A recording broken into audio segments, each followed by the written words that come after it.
Hey guys, this is Dr. Gonzalez. I'm going to show you how to use a Scantron for this exam. First of all, make sure that you have pencils that are sharpened, right? At least have two with you. And then what I want you to do is on this side of the form, you're going to write your name. You're going to write the test number and the date. You're also going to bring your student ID because I need you to write down your student ID, and then you're going to bubble in your numbers over here. Okay, so let's say that your number is 1, 2, 3, 4. Then you're going to bubble it, right? Number 1, number 2, and so on. Okay. And then you're going to go into this corner, this top superior corner.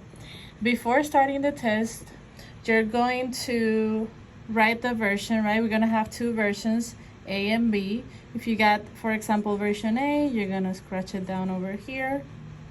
And then before starting the test, you're gonna have to scratch this percentage that you see over here. Scratch it down and scratch the number 2 before starting. Once you do that, you're gonna start reading the questions with your exam.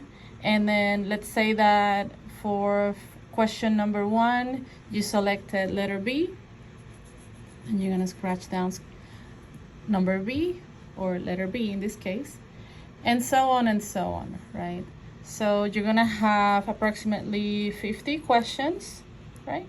So this entire column should be filled out. There's gonna be a bonus question, so bonus question is gonna be number 51, so you're gonna fill it out on this area right here.